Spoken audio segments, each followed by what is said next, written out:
Greetings and welcome back to Room 303 in Freshman English, and we turn now with you in the hymnals to page 432, 433 and following. We are now looking at some introductory materials to unit number 3, which is our unit on nonfiction. And we turn now to model number 2, the speech to the Virginia Convention by Patrick Henry. Now there is few speeches that I could argue in the history of America that's more important than this speech. Not just because of the speech itself, but because of the historical context of this speech. The fact that you're sitting here right now in 303 proves that this speech had an effect. But if you don't understand the historical context, you can be a little bit lost. So let's go to 432 and read about the text there, the introductory materials. Read it with me.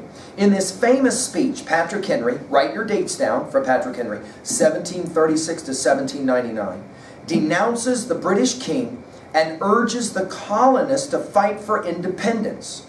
Now this shocks sometimes my freshmen. Wait a minute, are you telling me there were people living in the colonies who did not believe that we should fight against England? Dude, I'm not only telling you that, it is a certifiable fact, as this speech will prove, that most of the colonists were like, wait a minute, we're going to go up against the strongest navy in the world? Are you crazy? There's no way we can win. We don't have a navy. We don't have a huge standing army. Let's just let Britain do what it needs to do. Let England do what it needs to do. Well, this speech obviously is going to say to the colonists, no, the time is now, right? Addressing, write this down, the Virginia Provincial Convention on the eve of the American Revolution, 1775. Henry gives a fiery defense of liberty. And you're going to see then the relationship between the text we just looked at with Learned Hand in his address in regards to the notion of liberty. While many of the speakers of the convention argued for a peaceful compromise with Britain, Henry called for armed resistance. Okay? By the way, there's a lot that's made today about this notion of the right to bear arms and all of that in our Constitution. The word arms, of course, doesn't mean this. The word arms means weapons, right? And here, this armed resistance means physical fighting. Okay, and this is going to be the central thesis of this text. It has to happen. Henry called for armed resistance. His speech fanned the flames of revolution, and in 1776, the colonies declared their independence in a text that we will study together in your junior year. In our curriculum, in the freshman year and in the sophomore year, we simply study genre and theme-driven units. So, for example, you've seen this already. Now we're in Unit 3. We're studying works of nonfiction and the like. In your junior year in Worland High School, we study then our American authors. So all the people we read in our junior year are from the American tradition, literary and political tradition. And then in your senior year, we will study writers from the English British tradition. Why? Well, of course, because the early antecedents of our intellectual roots in America are, of course, British, because the early people who came to America came from England. So note the irony. In your freshman year, we're going to do a text where a colonist is going to argue armed resistance against England. In our junior year, we'll study the penultimate text of American thought, the Declaration of Independence, and even, in fact, we'll memorize the first 20 lines of that text. That's how important that text is, okay? And then in our senior year, we'll look at some of the American authors who invented many of the ideas that are even going to be played with here by Patrick Henry. For example, the notion of freedom of all people, okay? Americans didn't invent that concept. That concept, however, was played out primarily through speeches like this, in the American experiment, as it's often been referred to by historians. Let's go ahead and look at this speech. Mr. President, just read along with me. I do challenge you to try and follow word for word every one of the words of this speech. It is powerful rhetoric, but it is, can we say it out loud? Old-fashioned rhetoric. You know what I'm saying? In other words, we're gonna meet some wording here that we don't talk like this anymore today. And yet, the very fact we talk about today is in large measure because of this speech. I've often said, I'll say it here, if it is the case that many of my contemporaries say about you, that you lack patriotism, that you don't believe in your country anymore and all of that. If that's true, and I'm not sure that it is true, but if that is true, it's true because we, people of my generation, haven't given you reason to be patriotic. I will say this in your lectures in your junior year. As I lecture the Declaration of Independence, you can go online at LearnStrong and see those lectures in advance if you're inclined. And my argument is, you're not born a patriot. You have to choose to be a patriot. You have to have a reason to believe that your country is something extremely special. One of the primary ways you can get there is by reading a text like this. And by the end of this text, you can't help but kind of sit up a little bit and go, man, this person had some tremendous courage to recommend what it is he was recommending. Let's take a look. Mr. President, no man thinks more highly than I do of the patriotism as well as abilities of the very worthy gentlemen who have just addressed the House. In other words, he shows respect to the people who have just been speaking before him. But different men often see the same subject in different lights, and therefore I hope it will not be thought disrespectful to those gentlemen if, entertaining as I do opinions of a character very opposite to theirs, I shall speak forth my sentiments freely and without reserve. Let's pause for a moment and point out for your notes. When you're giving a speech, often it's very important to do two things. One, make sure you show true respect to the topic at hand. Mr. President, there's been people who talked before me, and they were all saying peaceful resolution. I respect them. I respect their views. Let's write this down. This is a fundamental element of American democracy from the very beginning. You may not agree with somebody, but you will fight to the end their right to say it. You will always show respect. Are you ready for this? Especially to the people you don't agree with. And so that's where we begin. Number two, anytime you're giving a speech, you always want to give a little bit of a kind of setup introduction, right? In other words, notice, he doesn't just jump right in and say two things. He doesn't say, the guys who talked before me, they're all idiots. Didn't say that. And then he doesn't say, hey, you know what? Let's pick up arms and go to war against England. No. He sets it up. So rhetorically speaking, write this down. This is what we call the introduction in our skeleton guide, right? Before you get to your thesis, we know what his thesis is that's coming, right? Armed rebellion is going to be necessary for liberty's sake. But before he gets there, he sets it up, right? He kind of begins with an introduction. Let's keep going. I'm on page 432. This is no time for ceremony. The question before the House is one of awful moment. And by the way, the word awful here, put it in your notes. Awful here is a powerful word. Why?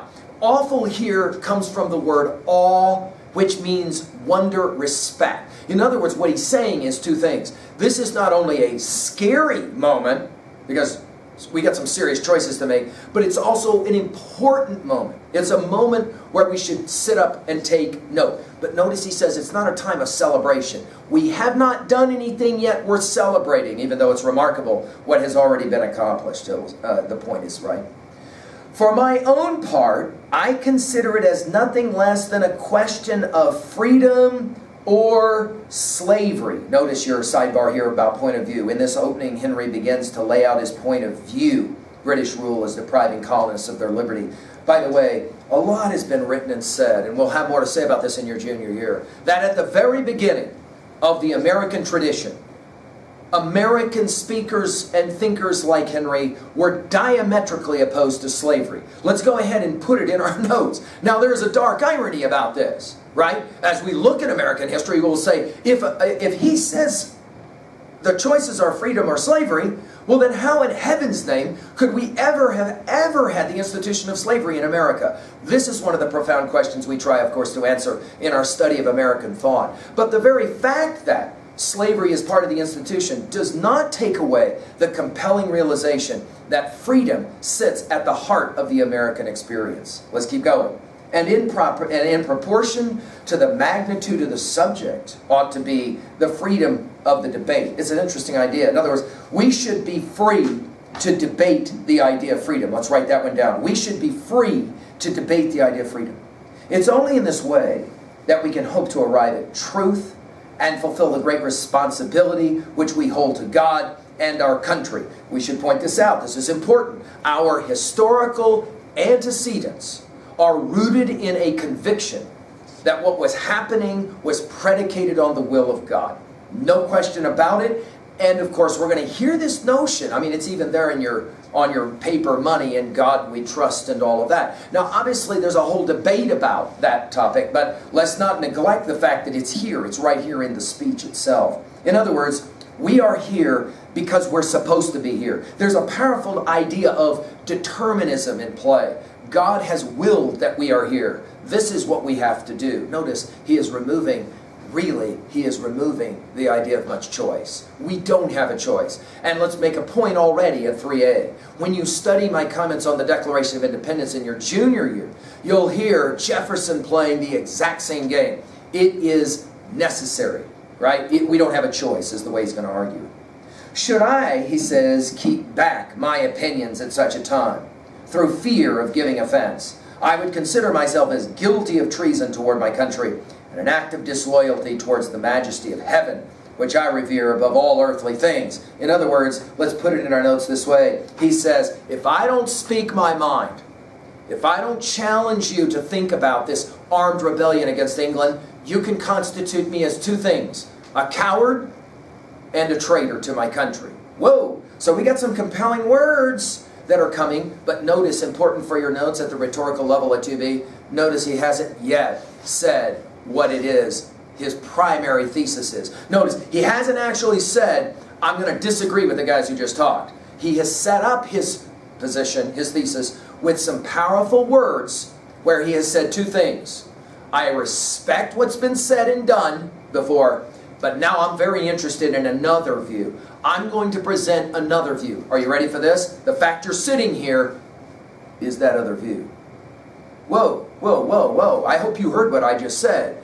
We're not just reading words on a page. These are words that were actually spoken, and people listened to these words, and they acted on these words, which is why you're sitting here right now.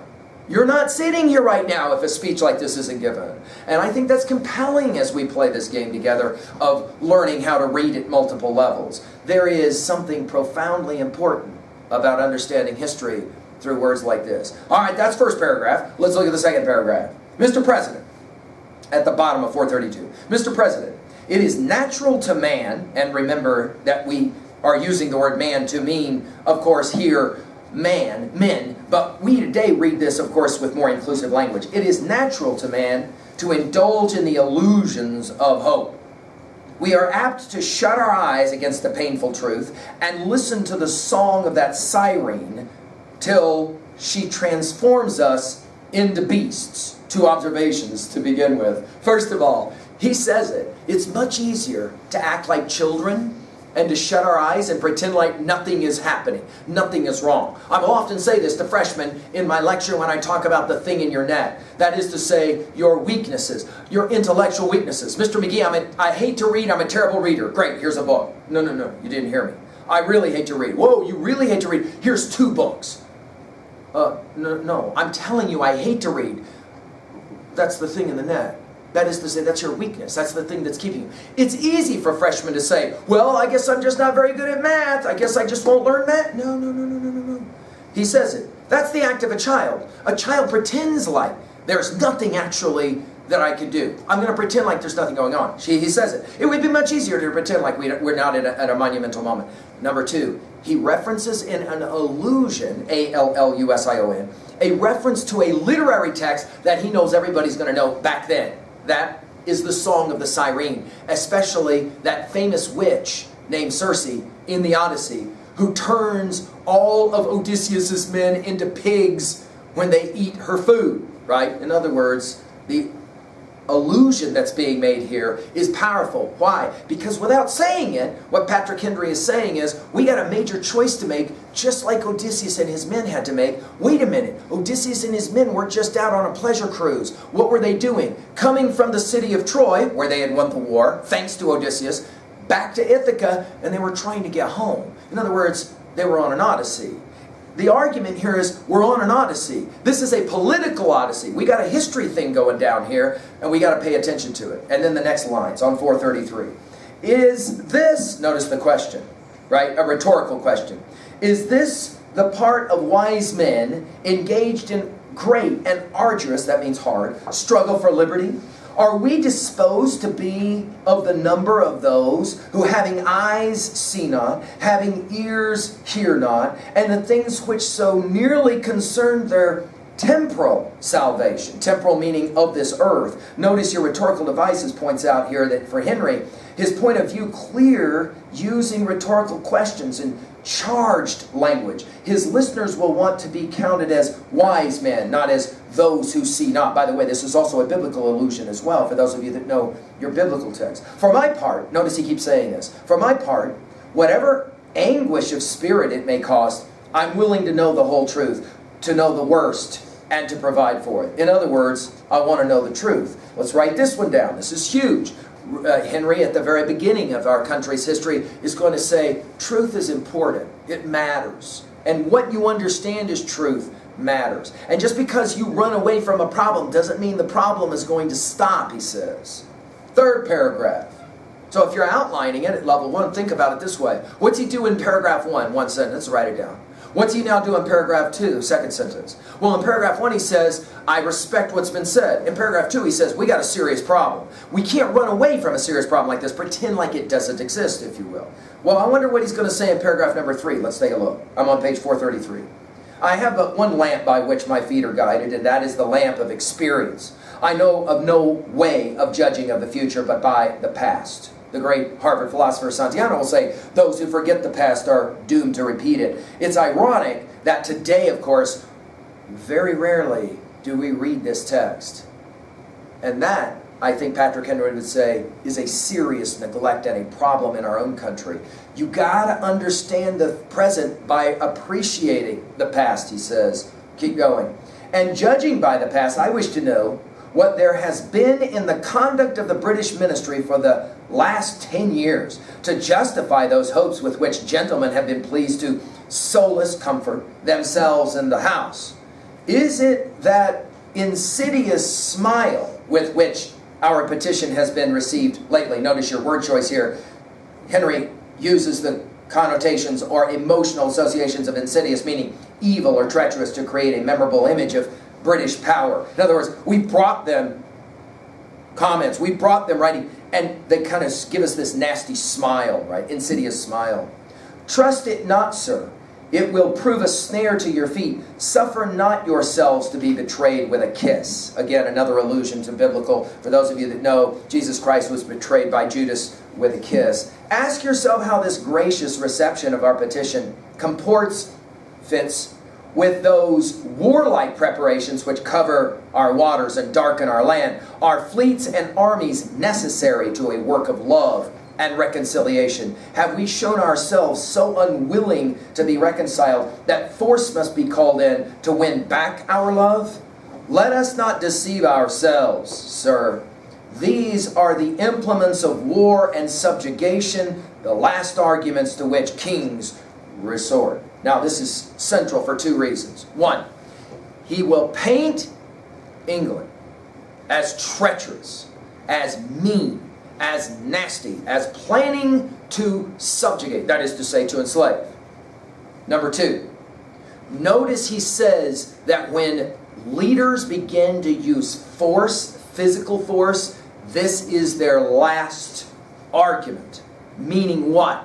There isn't anything left for England to do other than to come at us. And if they're going to come at us, these words of hope that everybody's going to be friends and play along and get along, Patrick Henry says, I don't see it happening. Hey, if these guys really believe in just being friends and getting along, then how come all their battleships are lining up outside our coast? What's up with that?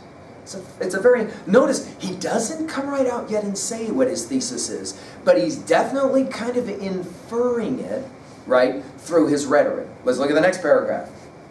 I ask, gentlemen, sir, what means this martial array, if its purpose be not to force us to submission? Can gentlemen assign any other possible motive for it? Notice all of his rhetorical questions. Has Great Britain an enemy in this quarter of the world to call for all this accumulation of navies and armies? No, sir, she has none. They are meant for us. They can be meant for no other. By the way, let's just point out the balance of that line. They are meant for us. It's a powerful line. Hey, remember, this is not a speech that first is read in silence. It's an address. It's a speech, right? That's given out loud. So it has a nice rhetorical balance to it. Look at it again. They are meant for us, the navies, the weaponry, all of that, the armies that are amassing. They are meant for us. They can be meant for no other. They are sent over to bind and rivet. He's back to the images of slavery. To bind and rivet upon us those chains which the British ministry have been so long forging. It will be, of course, the great emancipated slave, Frederick Douglass, who will come back to a speech like this and will say, as part of the abolitionist movement, how in heaven's name can America believe in the institution of slavery when so much of its early language is about the abhorrence of slavery, the chains that we hate? He says, the British, those aren't ships out there, those are chains out there, and they're about to subjugate us. We got to do something about it. Now to the next paragraph. And what have we to oppose to them? Notice more questions. Shall we try argument? Sir, we've been trying that for the last 10 years. Have we anything new to offer upon the subject? Nothing. It's a single word. It's a powerful word. We have held the subject up in every light of which it is capable, but it has been all in vain. In other words, we've tried to reason with England. We don't have a choice. Shall we resort to entreaty and humble supplication? Supplication here meaning hopeful prayer. What terms shall we find which have not been already exhausted? Let us not, I beseech you meaning I beg you, I beseech you, deceive ourselves longer.